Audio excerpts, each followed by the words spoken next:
우리가 6장에서 주님께서 아주 귀한 교훈으로 성례의 말씀을 미리 우리에게 보여주시는 그런 생명의 떡이요 또 살이요 피요 마르지 않는 그런 영생수의 교훈을 우리에게 주셨습니다. 오늘 기사는 일종의 사파와 같은 그런 기사라고 우리가 여겨집니다마는 주님께서 명절에 올라가시지 아니하시고 아직까지 너희 때는 지금 이르렀거니와 나의 때는 아직 이르지 아니하였다라고 이렇게 말씀하시면서 갈릴리에 머무는 그런 모습을 볼 수가 있습니다. 우리 주님께서 죽으러 오셨기 때문에 죽으심을 두려워할 일이 없습니다. 그렇지만은 하나님의 일은 때가 있고 또 정하신 뜻이 있기 때문에 위로부터의 뜻이 있기 때문에 아들은 이곳에 오셔서 그 뜻을 이루려고 하시는 것입니다. 사실상 예수님이 죽으심만이 끝이 아니잖아요. 그러니까 예수님께서 이 땅에 오셔서 죽으심에 끝난다. 그러니까 그 죽음만 있으면 되겠다. 그래서 죽어라. 그게 끝이 아니죠. 얼마나 주님께서 죽음의 제물로 준비되시는가. 그저 죽으면 되시는 게 아니에요. 제물도 그저 나자마자 죽이는 게 아니잖아요. 잘 자라게 하고 험없고 티가 없는 가운데서 그게 어떻게 보면 아주 어려운 죽음이에요. 준비된 죽음. 이 땅에서 하나님 아버지의 뜻을 쫓아서 충실히 살다가 때가 돼서 죽는 죽음. 그것을 바로 죽으려고 오신 것이지 그저 이 땅에 오셔서 그저 죽으러 오셨다. 죽으라. 언제든지 올라가서 죽으라. 그런 것은 맞지 않죠. 사실상 죽음이 아주 어려운 일이지만은 죽음을 준비하는 일이 훨씬 어렵다는 것을 우리가 알게 되는 것입니다. 사실 주님께서 갈릴리에 이렇게 오셔서 주의 복음을 전하신 것은 하나님의 큰 섭리가 있죠. 사실상 모든 사람들의 메시아는 예루살렘에서 아니면 거룩한 곳에서 오셔서 거룩하게 사시고 거룩한 어떤 그런 랍비로서 모범을 보이시고 그렇게 생각했지만은 주님께서는 나사렛에서 이제 갈릴리에서 이렇게 사역하시는 모습을 볼 수가 있습니다. 주께서 위험을 피하신 것은 자신의 일을 피하신 것이 아니라 자신의 일을 이루려고 하신 것이다라는 것을 우리가 생각해 볼 수가 있는 것입니다. 이에 대해서 그 형제들이 오늘 일종의 비아냥거리는 그런 모습을 볼 수가 있습니다. 예수께 이르되 당신이 행하는 일을 제자들도 보게 여기를 떠나 유대로 가소서라고 이렇게 그의 형제들이 이야기하면서 묻혀서 일하는 사람이 없고 이 일을 드러내야 되는데 하면서 예수님을 재촉합니다. 이것은 뭐라 그럴까요? 전혀 하나님의 때를 분별하지 못하고 그래서 형제들까지도 예수를 믿지 아니함이로라라고 이렇게 말하고 있습니다. 우리는 주의 일을 할 때, 하나님의 일을 할 때 내가 기도해야 됩니다. 아내가 기도해서 되는 것도 아니고 자녀가 기도해서 되는 것도 아니고 부모님이 기도해서 되는 것도 아니고 내가 기도를 해야 됩니다. 자녀들과 부모들과 부부 간에 업신이기란 말이 절대 아닙니다. 하나님의 역사는 인격적이기 때문에 항상 그 일에 깨어 있어야 돼요. 아내조차도 뭣도 모르고 이야기할 때가 있다 이 말이에요. 해보세요 그러면. 빨리 하세요 그러면. 이렇게 해서 재촉할 때가 있다 이 말이에요. 그게 아니다. 언제든지 하나님의 미묘한 시점을 분별해서 내가 행할 때 행하고 얼마나 우리 사람들이 자극합니까? 용기를 자극하고 또 만용을 자극하고 또 명예를 자극하고 한번 해보세요. 할 수 있어요. 그렇게 하면 됩니다. 또 왜 그렇게 머물러 있습니까? 정말로 하나님은 주님은 이 땅에 오셔서 이런 것들이 주님이 당하시는 일종의 모욕이죠. 모든 것을 시간을 땡겨서도 할 수 있고 늦춰서도 할 수 있는 우리 주님이시지만은 우리 인생의 모든 당한 일들을 대신 당해야 되기 때문에 역사 속에 오셨고 시간 속에 오셨기 때문에 역사 속에서 시간 속에서 사셔야 되고 그 일을 이루시고 죽으셔야 됩니다. 그저 죽는 게 아니다 이 말이에요. 준비돼서 죽는 거다. 그렇게 보면 십자가의 죽음은 평생의 삶의 결과예요. 그래서 죽는 거 그것만 생각하시면 안 된다. 그래서 주님의 고난은 나심에서부터 이 땅의 삶을 사심까지. 그래서 우리가 모든 주님의 고난을 성육신으로부터 낮아지심이라고 한다 이 말이에요. 성육신으로부터 성육신이 있으니 죽음을 준비하는 것이고 이 땅에서 자라시면서 지혜가 자라고 또 모든 그런 육신의 키가 자라면서도 하나도 흠없고 티 없는 삶을 사셨기 때문에 평생 제물로 준비되셨기 때문에 때가 되어 제물로 바쳐지는 것이지 그런 평생 준비된 삶이 없이 제물로 바쳐지는 것이 아니다. 주님께서는 해치지 않은 곳에서 모으고 심지 않는 곳에서 거두지만은 2달란트, 5달란트 일꾼과 같이 일을 하고 열심히 헌신하는 사람을 때가 돼서 쓰는 거지. 그저 내가 은연자중 때가 되면 쓰실 것이다. 그게 아니다 이 말이에요. 그건 1달란트 가진 사람의 생각이다. 열심히 살고 헌신하고 봉사하고 기도하고 날마다 최고는 아니지만은 주어진 데서 최선을 다하면 그때 하나님이 역사하신다 이 말이에요. 그걸 우리 착각하면 안 된다 이 말이에요. 신비주의자들과 같이 또 너무 율법주의는 안 되지만 또 율법 폐기도 안 되는 거와 마찬가지로 항상 하나님 앞에 신실하게 어떻게 보면 우리의 삶이 죽음을 준비하는 삶이다. 영화를 준비하는 삶이라고 본다면 오늘 한 날 한 날의 삶이 아주 중요하다 이 말이에요. 가만히 팔짱 끼고 있다가 어느 순간에 탁 나서서 뭐가 되는 것 같은 그건 주의 일이 아니다 이 말이에요.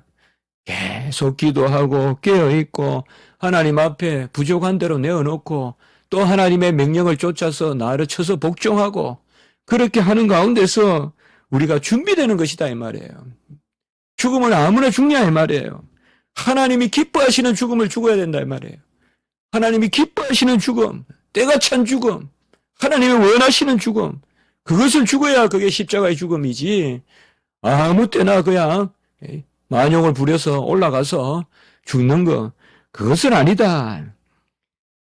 바로 주님께서는 아직까지 갈릴리에 계시는데 이런 것들이 주님께서 갈릴리에 계신다는 이런 자체가 어떻게 보면 주님의 지극히 낮아지심이죠.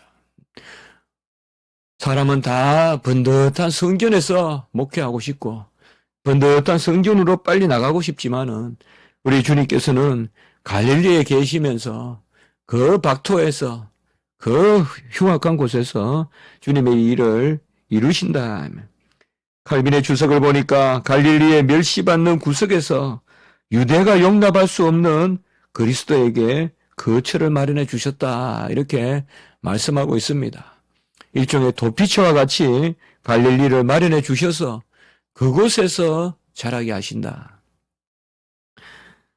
저도 학생들에게 그런 말을 제 마음속에 사역지나 이런 것을 권할 때는 그런 생각을 많이 합니다. 항상 어느 구석에서 작은 곳에서라도 기도하면서 준비될 때 다윗과 같이 그런 면이 있다. 주의 일은 제가 봐서는 우리 동료들을 봐서도 그렇고 또 선배 목사님들을 제가 봐도 열심히 어느 곳에서 열심히 주의 일을 그날 충실히 담당하면 하나님께서 자기가 나서서 갔습니까? 기름을 부으러 사무엘이 왔지. 때가 되면 기름을 부으러 오신다 이 말이에요. 내가 찾아가서 발빠르게 안 움직여도 준비되어 있으면 하나님이 오셔서 기름을 부어주신다 이 말이에요. 사자를 보내셔서. 그런 마음으로 열심히 우리 주님께서 사신 모습이 바로 그겁니다. 너무 관념적으로 우리가 성경을 볼 것이 아니라 갈릴리 그곳을 왔다 갔다 하시면서 교훈도 하시고 또 선포도 하시고 병자도 낫게 하시고 그러면서 준비되어 가시는 이것이 바로 주님의 일이다. 왜 7장의 이 부분이 중요한가? 제가 생각을 해봤어요. 어떻게 보면 이 말씀은 좀 빠져도 오히려 좋지 않겠는가?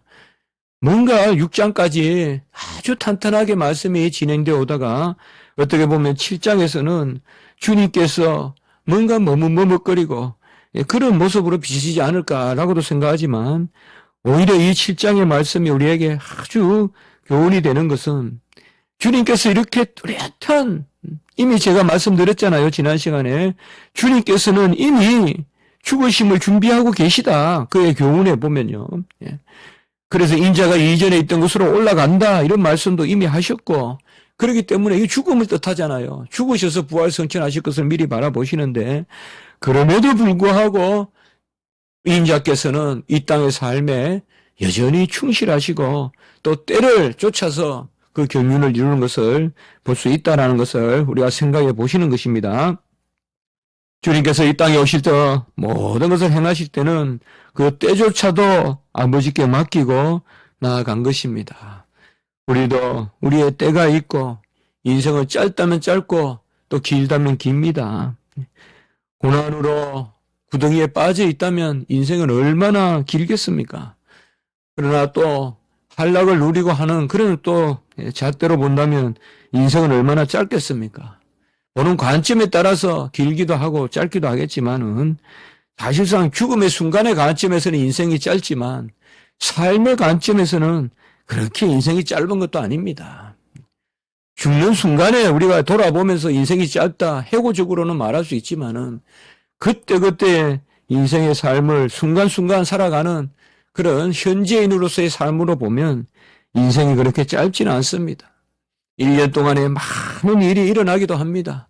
내 삶에도 1년 동안 걷잡을 수 없는 일들이 일어나서 큰 변화가 나타나기도 하고 지나고 보면 주님께서 그것을 이끄셨다는 것을 우리가 생각하기도 합니다. 그렇기 때문에 매양 매시 그때그때 충실한 삶을 살아야 되고 그때그때 하나님 앞에 감사하고 영광을 돌리고 즐거워하는 삶을 살아야 됩니다. 우리는 지금 즐거워하지 못하는 사람은 내일도 즐거워하지 못합니다. 지금 감사하지 못하는 사람은 내일도 감사하지 못합니다. 항상 기뻐하고 쉬지 말고 기도하고 범사에 감사하라 한 것은 지금 해야 내일 한다는 뜻이지 지금 못하고 내일 감사한다는 것은 있을 수 없습니다. 우리가 아무리 급하고 바쁘고 주의 일에 매진하고 주를 위해 살지만은 순간순간 잠시라도 짬을 내서 감사하고 오늘의 삶이 감사해야 돼요. 오늘 주일의 삶이 감사해야 된다 이 말이죠. 오늘 한 날이 우리에게 의미가 있어야 된다 이 말이죠. 뭐 다음 주가 의미가 있는 것이 아니라 내년 이때가 의미가 있는 것이 아니라 오늘 이 시간이 의미가 있다 이 말이에요. 주님의 죽으심만이 의미가 있는 게 아니다 이 말이에요. 사심이 의미가 있다. 십자가는 주님의 사심이 있었기 때문에 죽으심이 있는 거지. 온전히 준비한 거룩한 제물로 준비해서 십자가에서 드렸기 때문에 그걸 우리가 깊이 생각해야 돼요. 그저 죽으심이 아니라 주님께서 완전히 30년 준비하셔서 한 번도 허물과 죄가 없는 그 제물로 준비하셔서 십자가에서 달려 돌아가셨기 때문에 그 죽음이 권능의 죽음이고 부활의 죽음이죠. 그렇기 때문에 죽음의 권능은 이미 이 땅의 삶에서 준비됐다 이 말이에요. 우리는 그런 죽음을 죽을 수 없기 때문에 우리는 온전한 제물로 죽을 수 없기 때문에 주님의 죽음을 의지하는 거죠. 우리가 우리 자신을 온전한 주님의 우리 스스로 제물로 드릴 수 있지 못하기 때문에 주님께서 이 땅에 오셔서 온전한 삶을 사시고 우리는 그 순간 죄 짓는 것인데 주님은 그 순간 모든 그런 거룩한 가운데서 온전히 행하시는 그래서 우리가 주님의 사심의 의도 죽으심의 의와 마찬가지로 증가된다. 그래서 율법을 순종하는 그런 주님의 삶의 의도 우리에게 적극적으로 증가된다. 이것을 우리는 이야기하는 거죠. 그의 죽으심도 우리를 위한 것이요. 그의 사심도 우리를 위한 것이요. 이것을 몰랐다 이 말이에요. 형제는 5절에 그 형제들까지도 예수를 믿지 아니함이로라 라고 이렇게 말씀하고 있습니다. 좋을 때는 다 옆에 있지만은 어렵고 힘들면 떠나가고 멸시하고 그렇게 되는 성향이 우리에게 있지 않습니까? 항상 중심을 보고 끝까지 하나님 앞에 나아가야 되는데요. 오늘 주님의 바로 초막절에 올라가시지 아니하고 갈릴리에 머물러 계시다라는 말씀은 특별히 8절에 보면 내 때는 아직 이르지 아니하였거니와 라고 이렇게 말씀하고 있습니다. 때가 이르렀다라는 말은 뭡니까? 자의적이란 말이 아니죠. 주어졌다는 뜻이죠. 때가 이르른다는 말은 하나님의 때를 의미한다 이 말이죠. 그러니까 내 때는 아직 이르지 아니하였다 이 말은 어떻게 내가 내 스스로 정한 때가 이르지 아니하였다 그런 말씀이 아니겠죠. 바로 아들을 향하여 정하신 삼위일체 하나님 혹은 성부 하나님의 때는 아직까지 이르지 아니하였다라고 이렇게 말하는 것이죠. 그렇기 때문에 우리 주님께서는 이 땅에 오셔서 그 때를 살피는 그 모습을 볼 수가 있습니다. 그래서 이제 때가 되니까 뭐예요? 다 준비되잖아요. 어린 낙이 새끼도 준비되고 다 준비되는 걸 볼 수가 있어요. 그 딱 때가 됐으니까 다 준비된 대로 주님께서 이제 죽음의 길을 가는 것을 볼 수가 있습니다. 어떤 경우에도 주의 일을 행할 때 거듭나지 못한 사람들의 재촉을 받지 마십시오. 세상 사람들이 우리에게 손가락질하고 세상 사람들이 우리에게 잘못했다고 한다고 해도 그렇다고 해도 세상 사람들을 채우려고 세상 사람들의 어떤 기분에 맞추어서 일을 할 수는 없습니다. 어찌 주의 종들이 저렇습니까? 이렇습니까? 어떻게 선교를 이렇게 합니까? 저렇게 합니까? 어떻게 순교하는 것이 그렇습니까? 세상 사람들이 매스컴에서 하고 TV에서 하고 하면 기독교 언론도 그것을 쫓아가서 같이 비난하고 그렇게 해서는 안 된다 이 말이에요. 세금 문제라든지 요새 이런 문제들에 대해서도 기독교 언론이 그대로 그냥 세상에 어디 소위 세상에서 무슨 겨냥을 띠는 그런 언론을 그대로 쫓아가서 꼭 논조가 하나도 다르지 않고 그렇게 해서는 안 된다 이 말이에요. 주의 일은 주의 때가 있는 것이고 주의 일은 주의 교훈이 있습니다. 진정한 개혁은 주님의 뜻 가운데서 이루어지는 것이지 세상 사람들이 보기에 다 괜찮고 누가 봐도 수용할 만하고 괜찮다 저 사람들 잘하고 있구나 그렇게 해서 로마에 기독교가 들어간 것이 아니죠. 그들이 결국에는 두려워하고 칭찬하고 그 가운데서 그러니 뭐예요? 주의 복음 밑으로 들어온 것이죠. 형제라도 아내라도 아무리 그래도 우리가 분별해서 주의 일을 할 때는 주의 방식대로 주의 뜻대로 주의 행한 때에 따라 우리가 행해야 됩니다. 칭찬이라는 것은 비난에 못지않게 우리에게 어려운 것입니다. 오히려 비난이 유익할 때가 많습니다. 비난은 나를 돌아보게 하고 오히려 주님 앞에 가게 하는데 칭찬에는 그냥 어쩔 줄을 몰라서 그냥 흐느적거리면서 빠져들어가는 이것을 우리가 볼 수가 있습니다. 오히려 비난받는 것을 즐거워하는 것이 칭찬받는 것을 즐거워하는 것보다 덜 실족할 수 있다 이 말이죠. 주의 일을 하려면 어쨌든 우리 성경에 보세요. 세상하고 잘 어우러서 세상 사람들도 좋아하고 주님의 일도 함께 흥하고 그런 경우가 있었냐 이 말이에요. 항상 세상과 어떤 부분에는 부딪히는 수밖에 없는 그것이 바로 세상의 악한 것이고 그것이 자연인이 이미 타락한 인류고 모든 행하는 것이 다 악하다고 했고 생각하는 것도 심사도 악하다고 했으니까 우리하고 도무지 어울리지 않는다 이 말. 여기에 우리의 삶에 함수가 있는 거예요.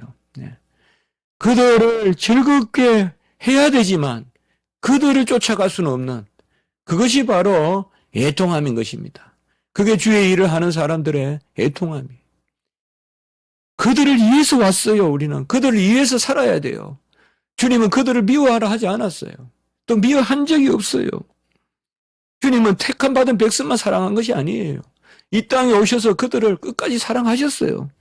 그렇지만은 그들의 의사를 기분을 그대로 채우지는 않았다는 것입니다. 오늘날 우리 복음이 이런 어려움에 처해 있습니다.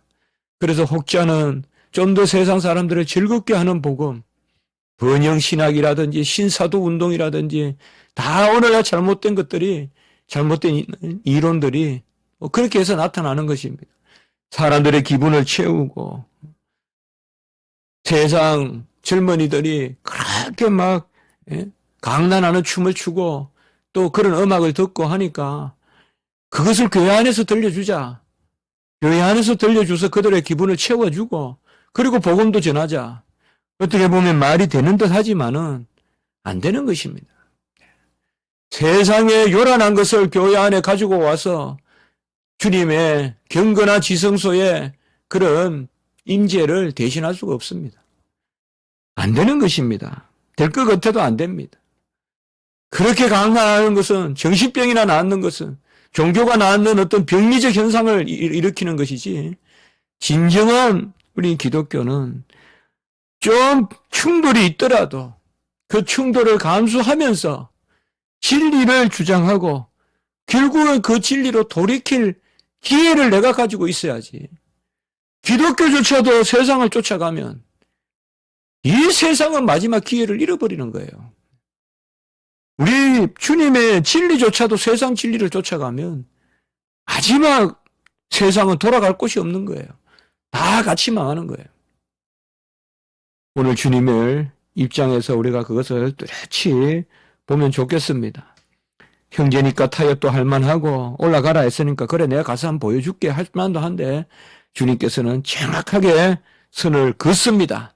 지금은 내 때가 아니라 내 때가 아직 8절에 보면 차지 못하였으니 이렇게 말씀하고 있습니다. 우리가 분별합시다. 분별하고 주님의 때에 이제 주님께서는 요한복음 16장 8절에 보면 그가 와서 죄에 대하여 의에 대하여 심판에 대하여 세상을 책망하시리라 라고 이렇게 말씀하셨는데 주님께서 때가 되어 나타나셔서 책망할 것은 책망하고 또 다스릴 것은 다스리십니다. 그러므로 우리도 항상 하나님의 때를 기다리고 세상을 우리가 유익하게 하되 세상에 휘둘리지는 말고 항상 기뻐하고 감사하고 오늘의 삶의 의미를 두고 말이에요. 오늘 한날의 예배에 가장 큰 의미를 두고 그것을 즐거워하고 감사하고 그리고 또 하나님의 다음 때를 기도하는 가운데 기다리는 그런 일이 있기를 주님의 이름으로 축복합니다. 한번 기도드리겠습니다. 하나님 아버지 감사합니다. 주님께서도 위로부터 정하여진 때를 기다리시고 그 때에 쫓아 주의 일을 이루시는 마땅히 과실이 시절을 쫓아 맺듯이 주님께서 그 일을 시절을 쫓아서 행하시는 것을 보게 됩니다. 주여 우리가 세상을 구원하고 세상에 영생의 복음을 전하고 세상 사람들을 사랑해야 되지만은 그러나 하나님 아버지 세상의 여론에 밀리거나 세상의 매스컴의 그런 미디어의 아버지여 주류적인 경향을 쫓아가는 그런 아버지의 자리에 서기 말게 하시고 어떤 비난과 어려움이 있더라도 그것이 심지어 가족으로부터 오는 것이라도 하나님 앞에 맡기고 주님의 때를 쫓아서 가는 그런 저희들이 될 수 있도록 주여 도와 주시옵소서. 오늘 한날 예배 가운데 역사하시고 우리 주일학 또 오후 예배와 주일 예배와 말씀을 전하는 우리 주의 종들과 또 모든 주일학교 학생들과 우리 성도님들 위해 한량없는 주님의 은혜를 더하시고 무엇보다 오늘을 기뻐하게 하시고 감사하게 하시고 즐거워하게 하시고 그 가운데 하나님께 영광을 올리고 그 가운데 또 다음 일을 기도하는 가운데 준비하는 그런 저희들이 될 수 있도록 인도하여 주시옵소서. 감사하옵고 구주 예수 그리스도 이름으로 기도드리옵나이다. 아멘.